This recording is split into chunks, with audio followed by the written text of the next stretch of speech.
Locked On Podcast Network presents Locked On Sports Today. The Sweet 16 kicks off tonight. We'll take you through 2 nights of games as we look toward the Elite Eight. Also, is it time to say farewell to Cinderella in March? And the NL East may have the best race to the top this year. Today's episode brought to you by Game Time. Download the Game Time app, create an account, and use code LOCKEDON for $20 off your first purchase. Terms apply. Download Game Time today. What time is it? Game time. I'm Peter Bukowski, starting your day with the can't-miss stories and biggest debates in sports. You're Locked On Sports Today. Searching all major sports. Found. Let's start with the biggest story. It's been a bit of a chalky run through the men's side of the NCAA tournament, but that doesn't mean that we're not going to get great Sweet 16, Elite 8 games. In fact, oftentimes when the best teams move forward, that's when we get the best games, the high quality games. Isaac Shade from Locked On College Basketball joins me now. And Isaac, we've got blue blood programs. We've got players that even casual fans know this is what we want really out of a Sweet 16, even if, Cinderella didn't make the kind of appearance that we're used to here. What games are most exciting to you on this Sweet 16 slate? All of them. Peter, you just said it, man. Upsets early, chalk late. That's what we're here for. Yeah. We want to see the upsets in round 1, maybe in round 2. But as we get to the Sweet 16 and beyond, everybody's here for the high-level basketball, with all due respect to the mid-majors and down. This is exactly what we wanted. And it's proven through the first weekend where, Stephen A. Smith is out here decrying like this is the death of March Madness because there's no Cinderella. The numbers show that this was the most watched first weekend ever. Wow. It's awesome. We'll take it. We love it. You asked about the best matchups. I jokingly, but half seriously said all of them. There's a couple in particular I'm really looking forward to, Peter. Kentucky, Tennessee is one of them. We've seen the Cats, we've seen Big Blue Nation sweep the season series thus far against the Vols, but now we get a third match. The old adage, it's hard to beat a team 3 times in a season. Yep. But Kentucky has had Lamont Butler back. He played in their round of 32 game. He's wearing like a bionic shoulder something or other. I don't know, but he's out there playing. Tennessee's offense is a little too hit or miss for me to be able to trust in them. At the very least, I think Kentucky stays within the points and covers the spread there, but I think that should be a great SEC game. The other one I'm looking forward to is the Duke-Arizona rematch that we had, that game in McHale back in November. Duke winning in Arizona. It's kind of funny. They played in Cameron last year with Arizona. So we've had back-to-back road victories in this matchup. Now we get a rubber match on a neutral. That should be electric. Obviously, Caleb Love once again going back up against Duke, whom he knocked out of the Final Four a couple years ago. And the funny thing is, this whole East region, Peter, we look at the other matchup there with Alabama and BYU. I mean, over under 83-point attempts in that game. And I'm joking, but maybe not. You know what I'm saying? And so this region is defense optional. Should be a great weekend, both Thursday and Friday. I am stoked for it. Yeah, we didn't mention the Arkansas-Texas Tech matchup. I want to dig into some of these high seeds that might be vulnerable. Arkansas already proved they can play David to someone else's Goliath. They took down St. John's last weekend. Which one of these high seeds are you going, hey, I'm nervous about what this 1 seed, what this 2 seed is going to be facing here? Well, first off, Michigan is probably the one that it's 5. It's a 5 seed. We don't have anything outside of 6 outside of Arkansas. Michigan presents a unique problem for any team because they've got it ain't the Admiral and Tim Duncan, but we got some Twin Tower situation going on here with Danny Wolf and with Vlad Golden, who, by the way, has Final Four experience. And when you look at Danny Wolf, Michigan going against Auburn, Peter, I don't expect you and I don't expect America to remember this, but Danny Wolf last year played for Yale. The team that Yale knocked out in the first round of the NCAA tournament last year is called Auburn. I know them. Yeah. Heard of them, number 1 overall seed. Danny Wolf has a chance to knock out Auburn in back-to-back NCAA tournaments. What he does, he's not just like Vlad Golden is your standard 7-foot buttoned up guy, right? He's just a big behemoth. He's going to do it. Danny Wolf is a skilled 7-footer. I don't necessarily trust Michigan's backcourt, especially against Auburn's, whom I love, but give Danny Wolf the ball and let him cook a little bit. And that's tough for Auburn's front court to have to handle. You talked about Arkansas as the other one there. Arkansas and Texas Tech should be a lot of fun. It sounds like Adou is going to be good to go at least 10 to 12 minutes, Coach Cal has said. And we're also still waiting on the Texas Tech side of the injury ledger. Is Chance McMillan and his 14 points a game going to be able to go? It might not matter if JT Toppin and Darion Williams do what they did last weekend. Good grief, that was a dynamic duo. There are some possibilities for a lower seeded team to win, but mostly for me it would be on the left side of the bracket. Where interestingly, I mentioned FAU. That FAU Final Four team, Peter, has 4 members on the left side of the bracket. We've got Dusty May, head coach at Michigan. Vlad Golden plays at Michigan. We've got John L. Davis at Arkansas. And we've got Elijah Martin at Florida. That's crazy that we see that here a couple years later. I love these storylines, man. Give it all to me. Check out the bracket breakdown on Amazon Fire TV and keep up to date all year on college basketball by subscribing to Locked On Sports Today and Locked On College Basketball on your favorite podcast app. And on YouTube. You're Locked On Sports Today. Coming up, will we ever see a Cinderella in March again? Before we answer that, the Lakers tried to end a 3-game losing skid in Indy. Opening day in Major League Baseball, that's today. The best way to get down to the park is Game Time. All baseball season long, you can snag great deals on good seats. The closer it gets to first pitch, plus Game Time shows you your view from your seat before you buy, the way you won't get stuck behind a column and miss half the game. I can't recommend Game Time enough. They show you the all-in price on each ticket. That way you know exactly what you're paying without the surprise fees. You'll even have peace of mind with Game Time because they have event cancellation protection and even job loss assurance. So I can buy with confidence. Take the guesswork out of buying tickets with Game Time. Download the Game Time app, create an account, and use code LOCKEDON for $20 off your first purchase. Terms apply. Again, create an account and redeem code LOCKEDON for $20 off. Download Game Time today. The last-minute tickets, the lowest price guaranteed. LeBron James and Luka Doncic search for their first win since LeBron returned from a groin injury. The Indiana Pacers weren't going to lay down, though. They got some heroics from LeBron. Tony East here with Locked On Pacers. Scene of the crime. That basket, this spot, maybe a little bit more over there. LeBron James at the buzzer, his first buzzer-beating game winner with the Lakers to beat the Pacers. Pacers did this to themselves. Their second quarter of this game was dreadful. 40-22 they lost that period. They were down as much as 17.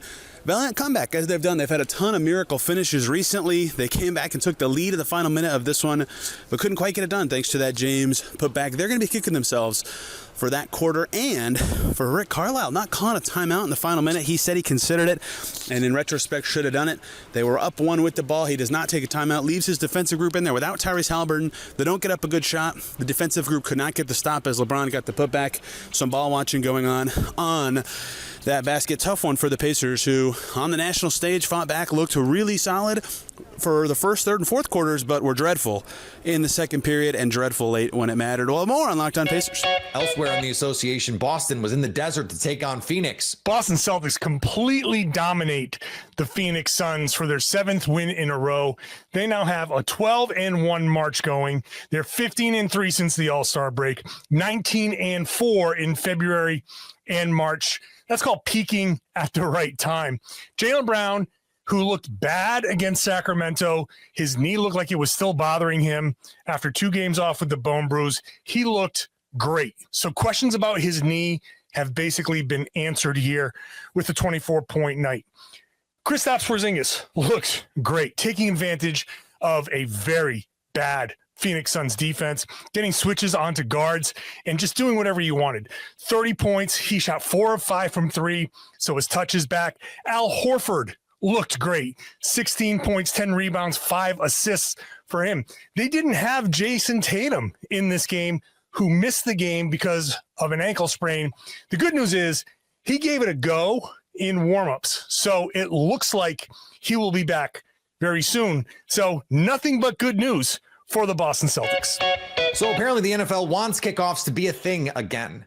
The NFL projects that its kickoff return rate will rise to between 60 and 70% if owners approve a rule change that places touchbacks at the 35-yard line. This, according to Competition Committee Chairman Rich McKay.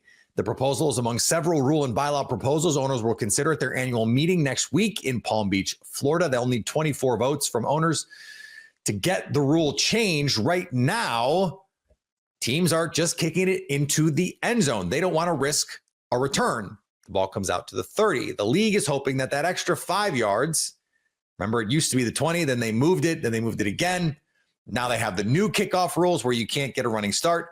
They're hoping that the 35 becomes punitive enough to kicking teams to make them go, we actually might need to kick it in play and try and cover these kicks, which is what the NFL wanted to eliminate in the first place, allegedly because of the injuries. And Russell Wilson expects, you guessed it, to be the starter for the Giants. Yeah, I expect to be the starter and come in here and be ready to rock and roll every day. I think that, to be able to lead, I think this team's really looking for somebody to lead them in every way in terms of the process, in the offseason, during the season, our habits and our thought process and how we create a great winning culture and how do we continue to establish that and to really build on the things that we do well and the things that we continue to need to do. And so I think the big part for me is, just try to, this might be my 14th year to be able to lead an amazing group of men that really have, big hopes and goals and dreams and desires, and we all share the same goal. And so I think that's the best part about it is I get to be around a lot of, extremely, extremely talented guys. We might be set up for a very chalky run to the Final Four after we've seen the last few years craziness in the bracket, in the Sweet 16, in the Elite Eight. Is this the death of Cinderella? Has name, image, and likeness been a murderous rule change for Cinderella? That got dark fast. Here's more of my conversation with our pal Isaac Shade. How's your Final Four doing, Isaac? Good. I've only lost one team so far. My Final Four was the one that's out is Illinois. I had them, thought they were going to make a run, didn't. I have Texas Tech in my Final Four. And then the 2-1 seeds, my championship game was Auburn against Duke. So I got 75%. We'll take it. Anything you've seen so far that makes you come off the idea that Duke is the favorite here? No. If anything, it's been enhanced, right?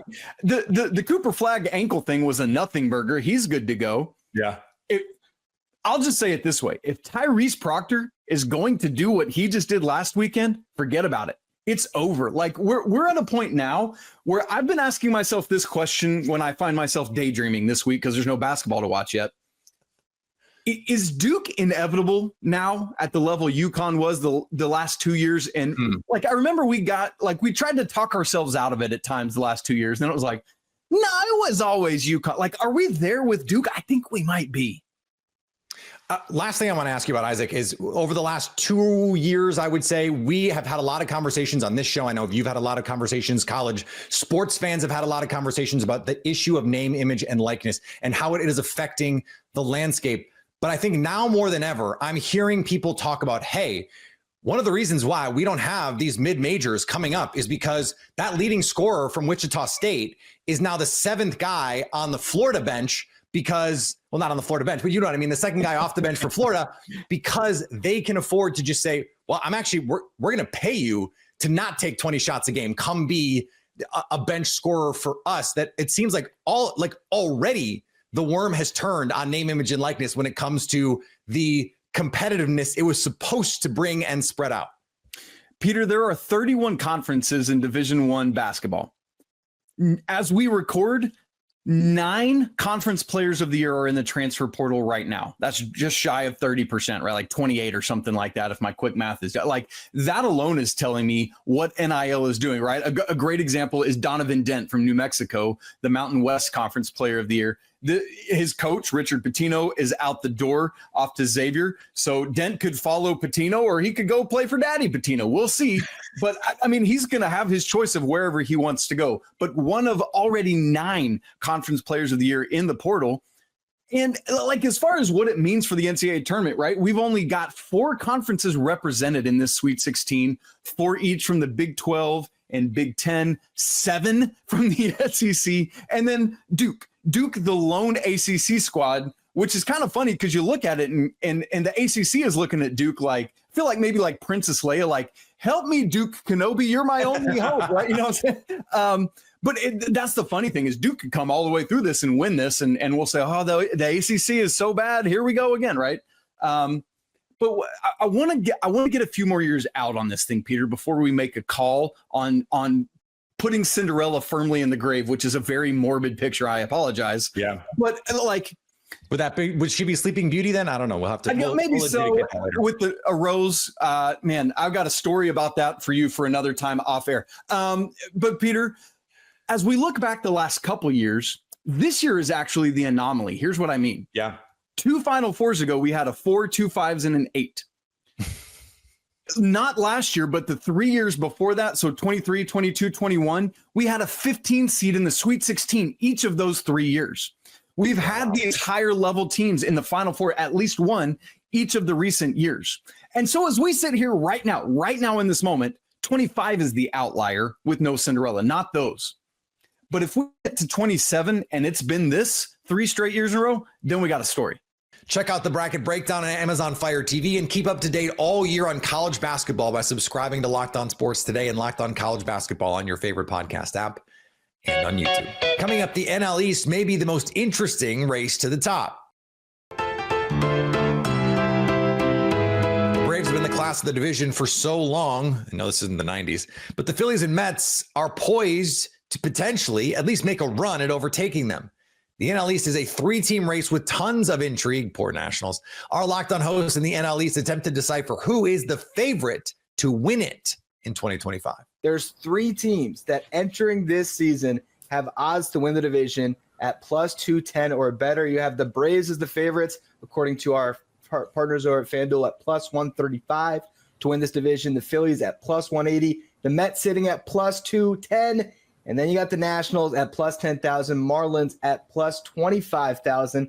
So I'll turn it over to our division panel here. Are the Braves really the favorites, or can the Mets or the Phillies get in on this? What do you guys think? Are the Braves really the team to beat this season? Well, I mean, we've got the defending divisional champs who don't have the best odds to win the division, which I don't think is honestly a crazy team. You know how much Philadelphia fans love to be homers, but Philly didn't do much this offseason, and they actually lost more than they gained, with the bullpen becoming a question mark, losing 2 all-star caliber guys in Carlos Estevez and Jeff Hoffman. So it's going to be the toughest division in baseball, I think, and it's going to be a tough task for the Phillies to repeat. I don't hate the Braves where they're at.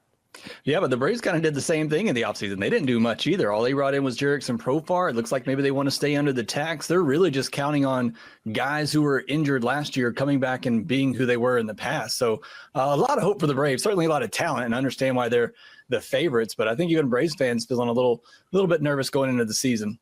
Yeah, and then we got Mr. Soto up there. Well, so I'll tell you, I mean, the Mets were clearly the most active team this offseason. They had a lot to do. They had a lot of guys that went to free agency after that NLCS run last year. They had to rebuild their rotation on the fly.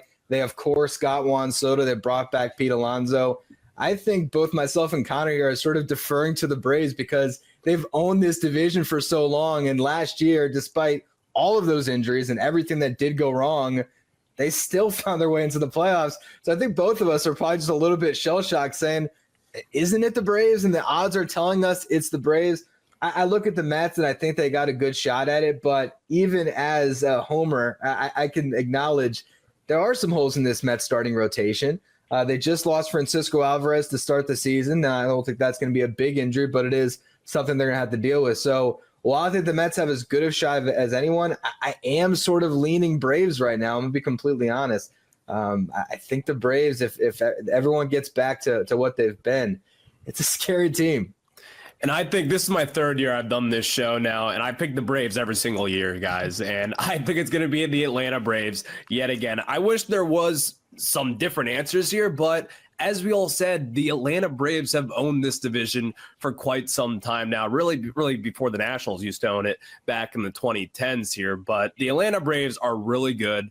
They're going to get Ronald Acuna back at some point this season and get even better, and I fully anticipate them to make some deadline moves as well. So I do have the Atlanta Braves winning the division at this point. I think they'll be pretty damn good yet again. Well, I guarantee you it's not going to be the Miami Marlins. So let's get that out of the way first. But, you know, in all seriousness, I do think it's the Braves if they stay healthy. I think they have so much talent in-house. I think the Phillies are a close second. And it really comes down to which team stays healthiest throughout the season between the Phillies and the Braves. The Mets is just like 1B, I think. I think the Braves and Phillies 1A tied, and then you have the Mets just a step below just because of the pitching staff. I'd agree with what Jeremiah says there too. I do think it is the Braves and the Phillies at the top, and I think the Mets are a small step behind them. And it's a lot of what I said last year, and like me and Ryan talking about it last year. It really comes down to that pitching staff and how do things come together for the Mets if they're going to make a real run. And we saw it last year, that pitching did come together and things did kind of fall in place for them. But I think it does come down to that pitching staff for the Mets. Can they do it again? Can they put the pieces together to compete? And if they don't, then I do think it is most likely the Braves and the Phillies battling there at the top and which team does stay the healthiest. But I do think all three teams have very good chances of reaching the postseason. I think most of us would agree with that.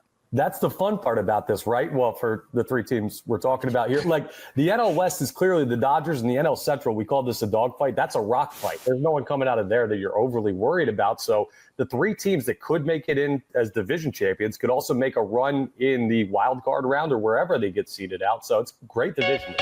And finally, the Chicago White Sox will allegedly play baseball this season. Allegedly, I say, because FanDuel has the White Sox win total set at 54 and a half. No, 54 and a half. By the way, they play 162, 54 and a half. It's the lowest total in over 35 years for any team in Major League Baseball. To be clear, the White Sox only won 41 games last year. So even this low total would be wild improvement, a double-digit win improvement over last year. It's sad. It's sad what's happening right now. And the season is just starting. Happy opening day, I guess, White Sox fans. If you're catching this episode after hearing your favorite Locked On show, make sure to subscribe to Locked On Sports Today on YouTube or wherever you get your podcasts so you never miss an episode. Also, if you're a new subscriber to Locked On Sports Today, we're here for you with the biggest stories in sports every day. Coming up, will the three SEC schools in the Sweet 16 tonight make it to the Elite Eight?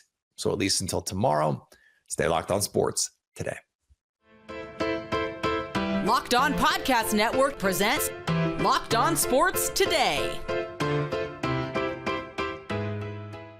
Go to our video on demand. Click on sports at the top of your screen. There, you'll find past episodes of Locked On Sports Today, plus other Locked On shows on demand.